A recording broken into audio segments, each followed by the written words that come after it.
Então aqui agora, para a gente entender a potência elétrica, eu tenho aqui um diagrama muito simples, né? Eu tenho simplesmente uma fonte de tensão aqui na minha direita. Esse símbolo aqui significa tensão alternada, não é? Corrente alternada. Então eu tenho aqui uma fonte de tensão que está alimentando um motor monofásico. Esse aqui é o símbolo do motor, um Mzinho, e esse 1 com esse tio, né? Na verdade isso aqui é um pedaço de uma senoide, não precisa preocupar com tantos nomes. Eu tenho aqui um motor monofásico que está sendo alimentado por aquela tensão. Vai aparecer um fluxo, né, aqui nesse circuito, vai aparecer um fluxo de corrente. E onde que a potência entra nisso? Esse motor ele está realizando um trabalho. Eu estou tirando potência desse motor. O que é o conceito de potência, então? É o trabalho que pode ser realizado pelo equipamento. Tá? É toda a energia que ele consome à medida que o tempo passa, né? Potência, na verdade, é exatamente isso. Potência é a energia que é consumida num certo tempo, tá bom? Então, é o watt ou volt-ampere. Nós vamos entender melhor mais para frente por que existem essas duas medidas para potência, watt e volt-ampere. Então, às vezes, você vai ver a potência medida em watt ou kilowatt, né? Que é o muito mais comum, porque um watt é muito pouco. Então, normalmente, a gente consome mesmo a potência em kilowatts, né? Na geração de energia é comum até você ter megawatt ou até gigawatt. Mega é 1 milhão e giga é 1 bilhão, tá bom? E você tem o volt-ampere, né? Que também é uma medida de potência. E às vezes você vai ver então kilowatt, megawatt, gigawatt, vai ver também kilovolt-ampere, né? Ou até megavolt-ampere, tá bom? E aqui embaixo nós temos uma relação matemática entre essas grandezas. A primeira é a primeira lei de Ohm, V é igual a R vezes I. Continuando aqui então, pessoal, vamos voltar a falar da geração de eletricidade para entender a corrente alternada e as fases, tá bom? Então, em um gerador, basicamente, você vai ter um campo magnético que fica oscilando, girando em torno de algumas bobinas, né? Falando de uma maneira bem prática, é isso que acontece. Então, esse campo magnético ele vai girar em torno de bobinas que estão dispostas em 3 ângulos diferentes. Então, se você pega os 360 graus e divide exatamente em 3 arcos iguais, você vai ter uma bobina em relação à outra defasada de 120 graus. O que isso significa? Que quando o campo estiver alinhado com uma delas, ele vai estar 120 graus desalinhado com outra bobina. Então, a corrente gerada em uma das bobinas lá do gerador vai aparecer um pouco adiantada em relação à outra e um pouco atrasada em relação à outra. E nós sabemos que o valor da corrente em uma dessas bobinas também vai variar, né? Vai oscilar entre o máximo e o mínimo. Então você vai ter exatamente isso daqui, olha, você vai ter uma oscilando entre o máximo e o mínimo à medida que o tempo passa, mas você vai ter uma segunda oscilando também, só que atrasada ou adiantada em relação a essa outra, e uma terceira também oscilando entre o máximo e o mínimo, porém adiantada ou atrasada em relação às outras. Ou seja, você tem 3 fases, né? Você tem, cada uma delas está em uma fase diferente. Cada uma delas, à medida que o tempo passa, cada uma atinge o pico. Olha, você vai entender melhor vendo isso. Cada uma delas atinge o pico em um tempo diferente. Então nós temos aqui 3 fases, tá? Então as 3 fases acontecem por causa disso, é na geração. Se eu tivesse colocado desse gerador bobinas só 2, por exemplo, você teria 2 fases, uma atrasada em relação à outra, de meio período, de 180 graus. Se eu tivesse colocado aí quantas bobinas eu quiser, eu vou ter quantas fases eu quiser. Mas o nosso sistema de geração, como eu falei no finalzinho da última aula, ele foi todo teoricamente construído na época do Nikola Tesla e o sistema foi construído com base em 3 fases. Então, um sistema trifásico, em que as 3 fases estão defasadas uma da outra de 120 graus, ou seja, de 1/3 de período de cada fase, tá bom?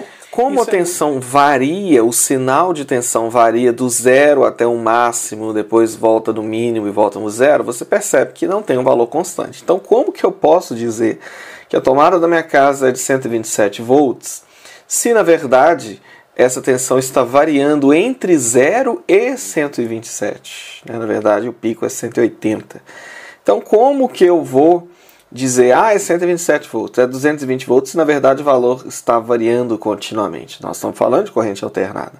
É aí que entra mais uma matemáticazinha. Na verdade, esse valor, 127 volts, é a tensão eficaz. Então existe um cálculo, tá, que é feito, esse cálculo é o RMS, é feito lá uma raiz quadrada, tem uma matemática toda por trás aqui, que vai te fornecer um valor tipo, não é exatamente médio, tá? Mas é como se fosse uma média para aquele valor que está mudando o tempo todo, né?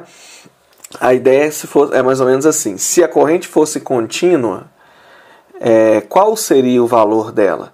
Não seria o pico, né? Porque essa oscilação faz cair um pouquinho do pico, seria um pouco abaixo.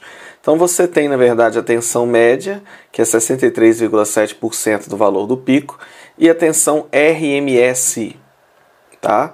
Que é 70,7% a tensão de pico. E aí, quando a tensão de pico é de 180 volts, nossa, eu escrevi 180 graus aqui de mania, né? Quando a tensão é de 180 volts, o valor RMS dela é 127 volts. Então, a tensão de 127 volts corresponde a uma tensão de pico de 180 volts. É isso. E a maioria dos voltímetros, eles vão medir a tensão RMS, tá? Eles estão programados, estão feitos, o circuito é projetado para medir RMS. Então, você espeta o voltímetro na sua tomada, ele te mostra 127, ele está lendo o valor RMS. Se você espetar na sua tomada um osciloscópio, ele vai te mostrar isso que está aí. Ele vai te mostrar o sinal oscilando, não vai te dar um valor. Para você extrair um valor dessa oscilação, você vai ter no voltímetro o RMS, tá bom? E o valor RMS nada mais é do que o valor de pico dividido pela raiz quadrada de 2. Tá? Então, vou mostrar aqui agora o esqueminha da unidade consumidora. Tem unidades consumidoras que vão receber simplesmente 2 fios, uma fase e um neutro. Consumidor monofásico. Nós vamos falar melhor disso nas NDs, tá? Só para você entender. Então, uma fase e um neutro, acabou. Tem consumidor que vai receber 2 fases e um neutro. Fornecimento bifásico, né? Observe que com uma fase e um neutro, você vai conseguir 127. Com uma fase, 2 fases e um neutro, você pode conseguir 127 ou 220, né? Tem certos consumidores que vão receber 3 fases, A, B e C, e o neutro. Nelas também você vai conseguir 127 ou 220. Se você quiser 380 volts, você precisa alimentar já não com 127, né? Cada fase não pode ser 127, já vai ter que chegar com 220. Para você ter o valor, é só multiplicar pela raiz quadrada de 3. Por último aqui, então, eu vou falar do triângulo de potências. Prometi lá atrás que eu ia explicar direitinho aquela história de volt-ampere. Não é isso? O que acontece?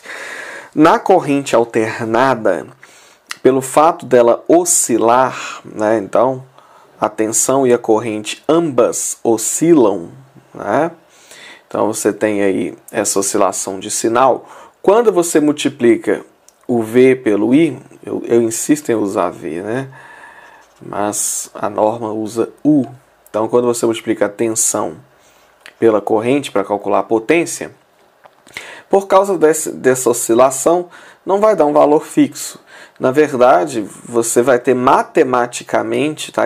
A culpa de existir esse triângulo aqui é matemática, tá? Então é difícil de compreender pensando em coisas físicas, né? Pensando em coisas palpáveis, é uma coisa bem teórica mesmo. Matematicamente vão existir então 3 tipos de potência. Quando você fizer esse cálculo aqui, vai aparecer 3 tipos de potência. vai ter a potência ativa, que é a potência consumida pelos aparelhos. Então, você ligou um motor numa rede de corrente alternada. A potência que vai sair daquele motor, né, no eixo, girando o eixo que você vai ligar na máquina que você quer fazer funcionar, essa potência é a potência ativa e ela vai ser medida em watts, beleza? Aqui está kilowatts, que são 1000 watts. Só que a corrente alternada vai produzir outro tipo de potência, que é a potência reativa. Essa potência ela não é útil, ela não é palpável, ela não é utilizável para a sua máquina, para o seu aparelho. Ela é uma potência, vamos dizer, virtual, que aparece devido às oscilações. Então a potência reativa eu vou medir em volt-ampere. Tá? Então a gente reserva a unidade de medida watt só para a potência ativa. E as outras potências, que é reativa e aparente, vão ser medidas em VA, volt vezes ampere. Então você tem aqui kVAR, que significa kilovolt ampere reativos. Então isso aqui é a potência reativa, tá bom? E a potência aparente é a soma vetorial das duas potências. Se você somar o valor da ativa mais a reativa, não vai dar aparente, tá? Isso aqui é uma soma vetorial. Tem uma matemática por trás aqui. Mas a potência aparente seria a potência total consumida pela carga, né, pelo circuito. E aí você vai ter ela medida em volt-ampere também. Então, kilovolt-ampere é a potência aparente. A potência ativa, que são os watts, é parte dessa potência aparente. E aí tem uma coisa interessante que é o seguinte. Existe uma analogia muito comum, eu vou fazê-la aqui. Uma canequinha de chopp, e aí tem o chopp aqui e a espuma do chopp. A espuma do chopp não serve para nada, né? Só dá um tchan assim no chopp, vamos dizer. A espuma é a potência reativa, que tem a utilidade dela, porém não é exatamente o que você quer. Você quer o chopp, que é a potência ativa. E aqui você tem a potência reativa. As duas coisas juntas são a potência aparente, tá? Como eu falei, não basta somar, é uma soma vetorial, mas a gente não vai entrar nesses detalhes. A potência ativa é o que você quer. Então, nas unidades residenciais e por aí vai, a gente quer o máximo de potência ativa e diminuir a potência reativa. Eu consigo controlar isso com circuitos de capacitores e indutores, tá? Existem circuitos específicos para controlar a quantidade de potência reativa e de potência ativa. E exatamente o quanto vai para a potência ativa, o quanto da potência aparente que é transformada em potência ativa, é esse ângulozinho aqui. Quanto maior ele for, menor é a potência ativa que você tem. Você teria um triângulo assim, né? Com esse ângulo aqui alto. E aí você teria pouca potência ativa. Se o ângulo ali é pequeno, então você tem muita potência ativa para aquela mesma quantidade de potência aparente. Esse ângulo aqui, exatamente, o cosseno dele é o que a gente chama de fator de potência. E a gente quer que esse fator de potência fique próximo de 0,92. Ou seja, eu quero que 92% da potência que está sendo consumida seja de fato potência ativa. Se esse valor ficar abaixo de 0,92, eu estou saindo do ideal e preciso controlar de alguma forma esse triângulo aí, né? Então, é por causa desse triângulo que existem aí essas várias medidas de potência. Potência ativa, potência reativa e potência aparente. Você vai ouvir falar muito nisso aí, kVA, kilowatt, kVAR, e agora você vai entender por quê, beleza? Lembre que a potência ativa é a medida em watts, que é o que a gente quer consumir nos aparelhos. A potência aparente é a potência total entregue à unidade consumidora, que vai ser medida em kVA. É isso aí.